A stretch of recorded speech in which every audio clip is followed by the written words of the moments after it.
Hello and welcome to this channel where I talk about marriage, relationships and parenting. If that's something that you're interested in, like and subscribe. Today I want to talk about being a wise wife. What does it mean to be wise? I'm reminded of a story in Matthew 25 where the Bible talks about the 5 foolish virgins and the 5 wise ones. What did these wise ones do to keep their oil burning? In our homes, number one, we need to be skilled at something. As a wife, there is something that you are actually good at. Skilled is the same as being an expert or being very, very good at something. Just reflect and begin to think about the things in a home. What is it that you're good at? Are you good at arranging your space? Are you good at washing the dishes? Are you skilled at, keeping the space very clean or cooking a specific dish? It will be really not so good if you're not good at anything, you're not really an expert at anything. What is that thing that your husband can say, my wife is an expert, my wife is skilled in maybe making us a certain kind of meal? No worries. If you feel like you're failing at almost everything in your home, you can always enroll into a place where you're able to learn these things. For example, baking, you can sign up for a baking class or a cooking class, or enroll into a mentorship where you learn how to do certain things, organize your spaces, budget well, keep things in order. There's always somebody out there who is willing to teach you how to do something, and definitely the more you practice, the more you become skilled and you'll get to that point of being an expert. The second thing is, as a woman, you have to be discreet and prudent. Discreet and prudent. So many of us like to speak. Yes, it's a feminine thing, it's a girl thing, it's a woman thing to speak when you meet your friends, when you're out there with your siblings, your relatives. I mean, you're catching up. It's good. But I want you to take a step backwards and reflect. What is it that I say? How do I say it? Who do I say that to?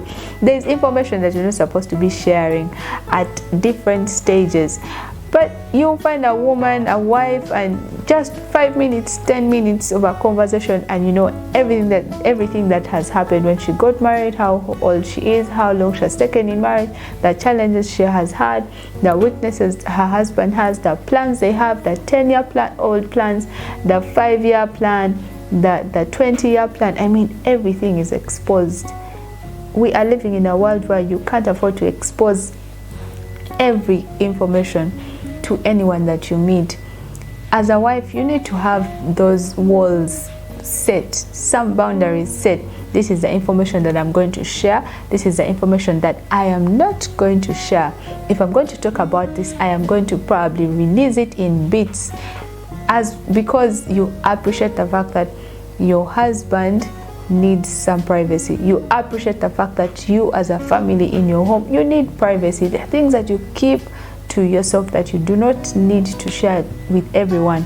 And even when you're having a conversation, how are you expressing yourself?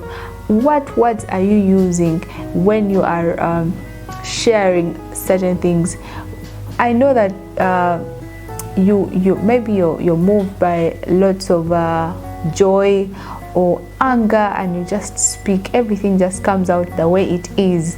Try to learn how to package your things. A woman who is discreet, a woman who is prudent, knows how to speak. How am I going to say this?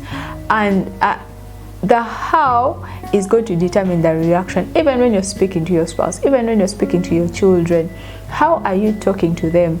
You can be gentle and firm at the same time. You can be loving and firm at the same time. You can say no in a gentle way. You can say no, just a simple no, not with so many words escorted.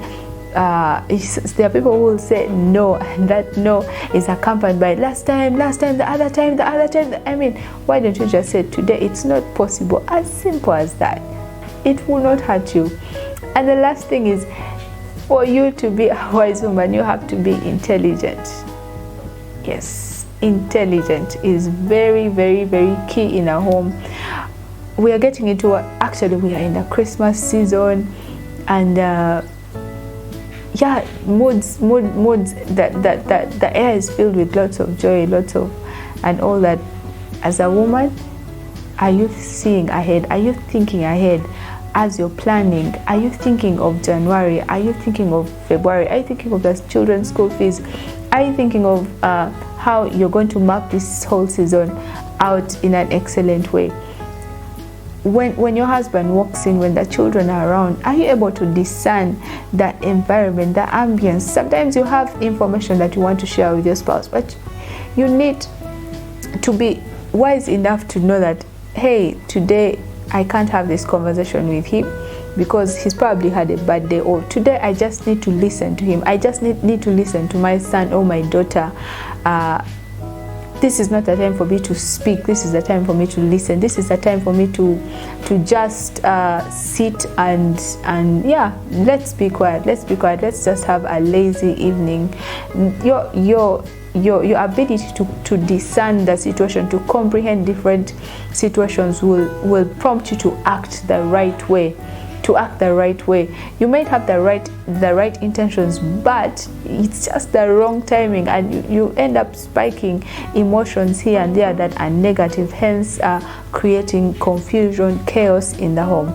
Well, just to summarize, you need to be skilled at something. Secondly, you need to be intelligent, know what to do. And thirdly, be discreet and prudent. Those are some of the things that you can practice in this holiday season, or keep on doing it until you perfect it. Well, that's what I had for you today. Don't forget to like, subscribe, and turn on the bell notification for more uplifting content. See you in the next video.